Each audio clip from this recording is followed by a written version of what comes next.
सीताराम चरित अति पावन, मधुर सरस अरु अति मन भावन।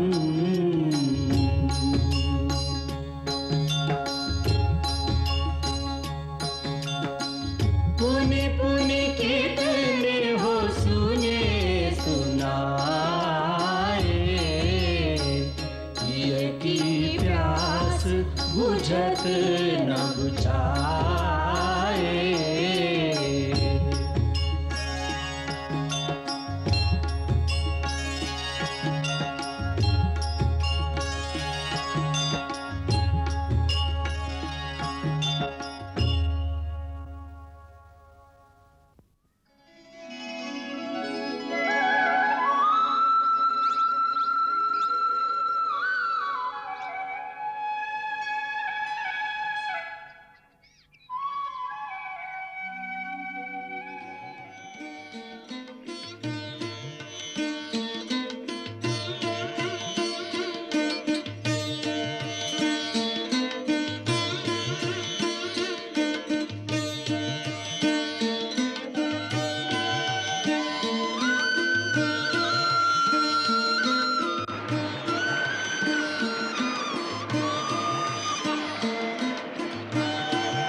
लव कुश, सूर्य भगवान को प्रणाम करो।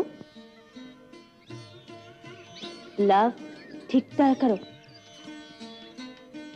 भगवान को प्रणाम करो। देखो ऐसे करो। चलो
सत्यमित्र, हिमालय से जिस जड़ी को लाने के लिए मैं तुम्हें भेज रहा हूं, उसका पूरा विवरण मैंने इसमें लिख दिया है और उसका चित्र भी बना दिया है। इसे पढ़कर उसे पहचानने में तुम भूल नहीं करोगे। ये जड़ी तुम्हें बद्रिका वन में नर और नारायण नामक पर्वतों के बीच मंदाकिनी नदी के किनारे बहती हुई मिलेगी। जी गुरुदेव। उस घाटी में बहुत घना बद्री वन है, जहां तुम्हें बहुत से वानर और लंगूर दिखाई देंगे, जो बड़ी बड़ी पर्वत शिलाओं से बहते हुए शिलाजीत नामक रस का सेवन करते हैं। तुम उनसे थोड़ी मित्रता कर लेना, वो ये रस तुम्हें भी ला देंगे। ये रस जितना इकट्ठा हो सके ले आना। जी गुरुदेव। मुझे शीतकाल में लवकुश के लिए विशेष औषधि तैयार करनी है। जिससे उनके शारीरिक और मानसिक विकास में विशेष उन्नति हो। इसलिए शीघ्र लौटने का प्रयास करना। जाओ, यात्रा का प्रबंध करो। जो आज्ञा गुरुदेव।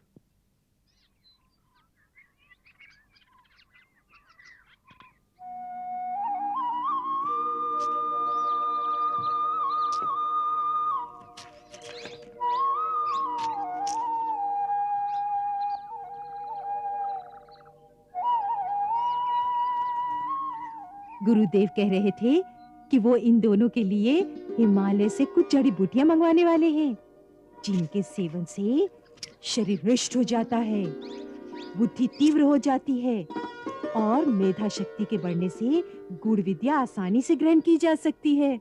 उनके शिष्य हैं, उनको इनकी चिंता तो होनी ही चाहिए।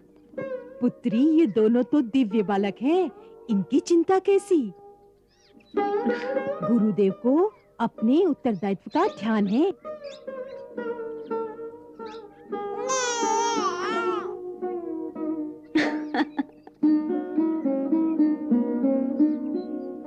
लव, जा बेटा, भैया की सहायता करो, उनका गड्ढा सीधा कर दो।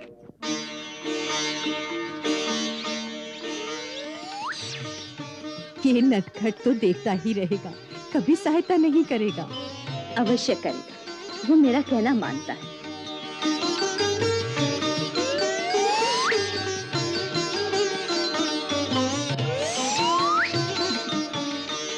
देखा इतना सा काम करके कैसा नाच रहा है नटखट। वनदेवी, वनदेवी, क्या है? हम लवकुश को खेलने के लिए बाहर ले जाएं? खेलने के लिए बाहर ले जाएं? हाँ, बाहर ले जाएं। हाँ, ले जाओ। जब तक मैं भात पका लूं, तब तक उनको बाहर ही खिलाना। अच्छा, चलो लवकुश। माँ, आज आपके लिए क्या पकाऊं? आपकी दांत में पीड़ा थी ना? मेरे से कुछ नहीं खाया जाएगा, केवल दूध पी लूंगी। केवल दूध से कैसे चलेगा? मैं आपके लिए पतली सी खिचड़ी बना देती हूँ। पुत्री, तू मेरा कितना ध्यान रखती है। माँ का ध्यान पुत्री नहीं रखेगी तो और कौन रखेगा?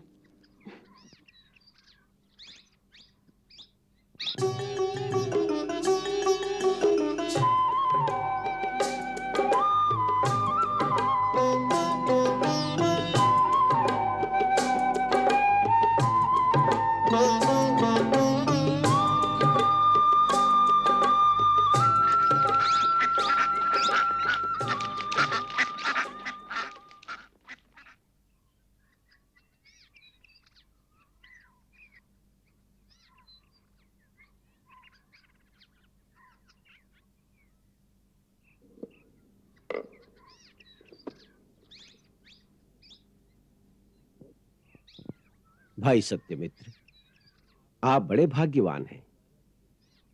गुरुदेव आपको हिमालय के उस स्थान पर भेज रहे हैं जो स्वयं एक महान तीर्थ है। मुझे एक बात का विस्मय है। क्या? मैं कितने वर्षों से अथर्ववेद का पाठ कर रहा हूं, मैंने अभी तक इस जड़ी का वर्णन वहां नहीं पढ़ा, परंतु गुरुदेव को ऐसी ऐसी जड़ी बूटियों का ज्ञान कहां से हो जाता है? उन्होंने ऐसा विवरण लिखा है जैसे उन्होंने वो जड़ी स्वयं देखी हो। अवश्य देखी होंगी।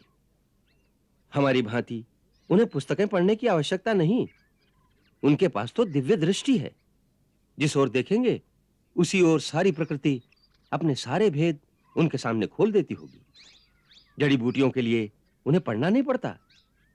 जड़ी बूटियां तो स्वयं उनसे कहती होंगी कि भगवान, हमारा ये गुण है। आप सत्य कहते हैं, ऐसा ही लगता है, परंतु उनके सहजपन को देखकर उनकी महानता का अनुमान नहीं हो सकता। अभी वो देखिए ना, छोटे छोटे बालकों को लेकर कभी पुल पर चढ़ रहे हैं, कभी पुल से उतर रहे हैं।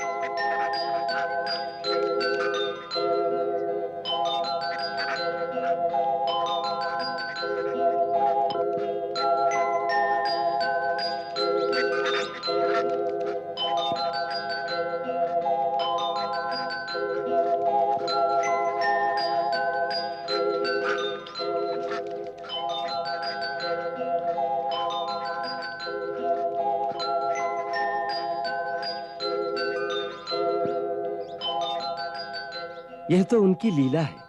वो तो स्वयं भगवान का अवतार है। आप सत्य कहते हैं।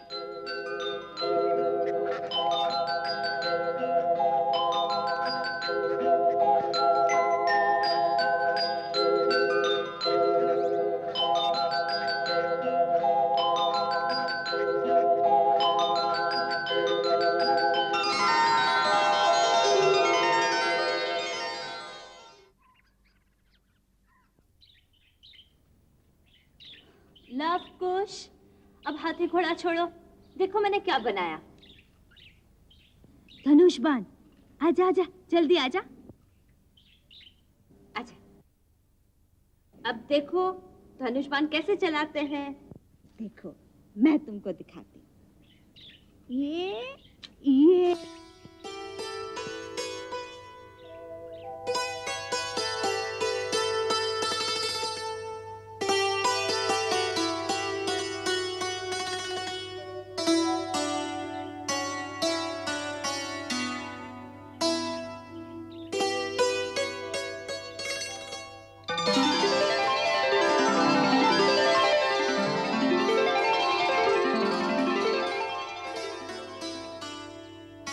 कुश, धनुष सीधा पकड़ो। पहले बाण को निशाने की सीध पर रखो और डोरी अपने कान तक खींच कर रखो। ऐसे? हाँ, फिर अपनी दृष्टि निशाने पर स्थिर करो। जहां बाण लगेगा उस स्थान पर अपने ध्यान को केंद्रित करो।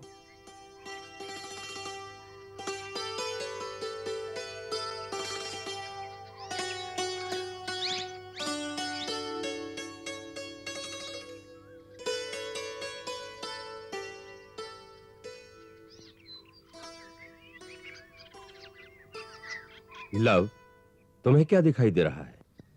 गुरुदेव, उस बांस से लटका हुआ आम। तुम अपने बाण से किसका निशाना कर रहे हो? बांस का या आम का? आम का। गुरुदेव, मैं उस धागे का निशाना करूंगा जिसके साथ आम लटका हुआ है। उसे काटने से आम नीचे गिरेगा। अति सुंदर। तुम सचमुच धनुर्धारी हो। अगर धागा काटना है तो तुम्हें ना बांस दिखना चाहिए ना आम दिखाई देना चाहिए। तुम्हें केवल धागा ही दिखाई देना चाहिए। अच्छा गुरुदेव। अब अपने अपने आम के धागों पर अपनी दृष्टि केंद्रित करो और जब तुम्हें कुछ ना दिखाई दे, केवल धागा ही दिखाई दे, तभी अपने अपने बाण छोड़ना।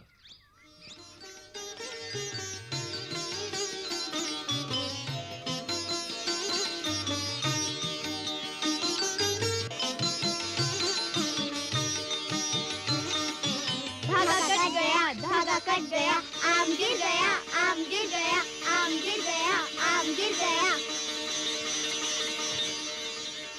अति सुंदर, अति सुंदर। अब इसका निरंतर अभ्यास करने की आवश्यकता है।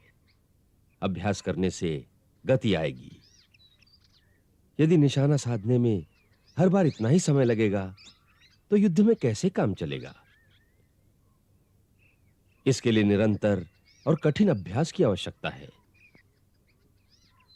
तभी एक के पीछे एक बाण छोड़ने की गति तीव्र होगी। गुरुदेव, कितनी तीव्र गति होनी चाहिए गुरुदेव? तुम्हारी अवस्था में यदि वायु जितनी तीव्र गति हो जाए तो अच्छा है। वायु जितनी? हाँ। वायु से भी अधिक तीव्र गति किसी की होती है? होती है। ध्वनि की, प्रकाश की, मन की। मन से भी अधिक तीव्र गति किसकी होती है? वो सब समय आने पर मैं तुम्हें समझा दूंगा। परंतु अभी वायु जितनी तीव्र गति तो प्राप्त कर लो। हाँ, वायु जितनी तीव्र गति। हाँ माताजी, इतना अभ्यास होने के पश्चात तो गुरुजी और भी तीव्र गति बताएंगे। और भी तीव्र? हाँ, गुरुदेव कहते हैं ध्वनि की गति वायु से भी तीव्र होती है। फिर प्रकाश की गति तो उससे भी तीव्र होती है। उससे भी तीव्र होती है मन की गति, उससे भी तीव्र होती है। मन से तीव्र गति तो किसी की होती ही नहीं, गुरुजी ने बताया ही नहीं। माताजी, मन से तीव्र गति तो किसी की नहीं होती ना? होती है। किसकी? भगवान की। हाँ, भगवान की देखा। भगवान की गति तो सबसे तीव्र होगी ना? हाँ। आप भगवान को जानती हैं क्या? आपको कैसे पता है? मुझे तो गुरुदेव ने बताया। हाँ, गुरुदेव ने बताया होगा। वो भगवान को जानते हैं। वो कहते हैं आजकल भगवान धरती पर आए हुए हैं। अच्छा। हाँ माता जी, अयोध्या में श्री राम है ना? गुरुदेव कहते हैं वो भगवान का अवतार है। गुरुजी कहते हैं उन्होंने भगवान की कथा लिखी है, रामायण। और जब बड़े होंगे तो हमको संगीत के साथ पढ़ाएंगे। माताजी, क्या भगवान जी अयोध्या में रहते हैं? हाँ, ये सत्य है। आप उन्हें जानती हैं? उन्हें तो सारा संसार जानता है। तब तो भगवान भी सारे संसार को जानते होंगे। हाँ। तब तो वो आपको जानते होंगे। अवश्य जानते होंगे। हमें भी। समस्त प्राणियों में जब उन्हीं का वास है, तो वो तो सभी के अंतर में वास करते हैं। मेरे अंदर भी वास करते हैं। हाँ। तब तो मैं भी भगवान हूँ। कुश भैया, मैं भगवान हूँ। परंतु कुश भैया के अंतर में भी उन्हीं का वास है, सो कुश भैया भी भगवान का रूप है। माताजी, फिर दोनों में से बड़ा भगवान कौन है? बड़े भैया का बड़ा भगवान और छोटे भैया का छोटा भगवान। तो सदा मुझे ही प्रणाम करना पड़ेगा। अब ये सारा तर्क छोड़ो, मैं वन से लकड़ियाँ लाती हूँ। इतने में आप लोग थोड़ा व्यायाम करो और धनुष बाण का अभ्यास करो। आज मैं भी वन में लकड़ियाँ लेने जाऊंगा। मैं भी जाऊंगा। अच्छा चलो, अपनी अपनी कुल्हाड़ी उठाओ और चलो मेरे साथ।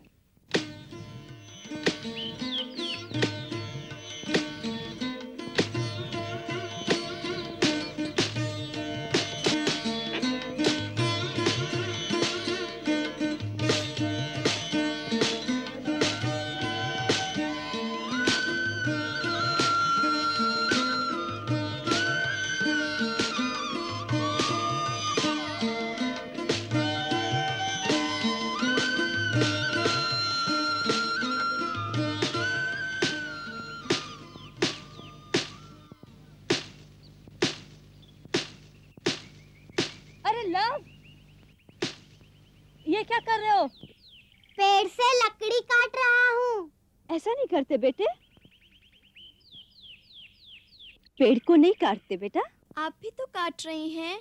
हम ईंधन और गुरुदेव के अग्निहोत्र के लिए वन से सूखी लकड़ियाँ एकत्रित करते हैं। हरे भरे और स्वस्थ पेड़ को कभी नहीं काटते। क्यों माताजी? देखो इनको कितना घाव लगा दिया।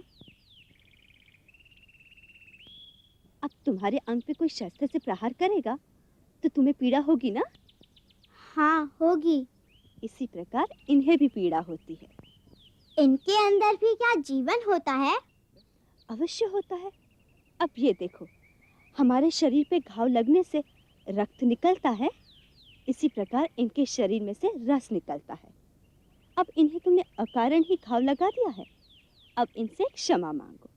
इन्हें कहो, वृक्ष भैया हमसे अनजाने में ही भूल हो गई है, हमें क्षमा कर दो। वृक्ष को भैया कहूँ? हाँ, हम सब धरती माता की संतान हैं। इसी प्रकार वृक्ष भी धरती की संतान है, इसलिए वृक्ष को बड़ा भैया समझना चाहिए। हाँ हाँ। वृक्ष एक जड़ जीव है जो चल नहीं सकता, परंतु धूप में सब जीवों को छाया देता है। जब इन पर फल लगते हैं तो वह स्वयं नहीं खाता, दूसरे को खाने को देता है। हाँ हाँ। फिर ये वायु को शुद्ध करता है, पक्षियों और सर्प आदि को रहने का स्थान देता है। वो मनुष्य और दूसरे कई ऐसे जीवों का मित्र है, इसलिए वृक्ष को नमस्कार करना चाहिए। वृक्ष जी नमस्कार। क्षमा तो मांगी नहीं, वो नमस्कार नहीं स्वीकार करेंगे। वृक्ष भैया मुझसे भूल हो गई, मुझे क्षमा कर दो। माताजी देखो देखो, हाथ हिला हिला के कुछ कह रहा है। वो तुम्हें आशीर्वाद दे रहा है।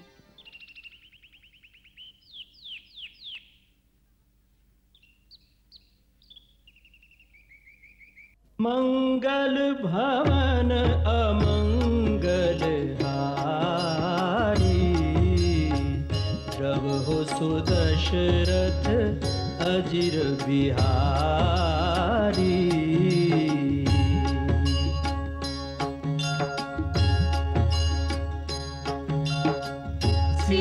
सीताराम चरित अति पावन, मधुर सरस अरु अति मन भावन।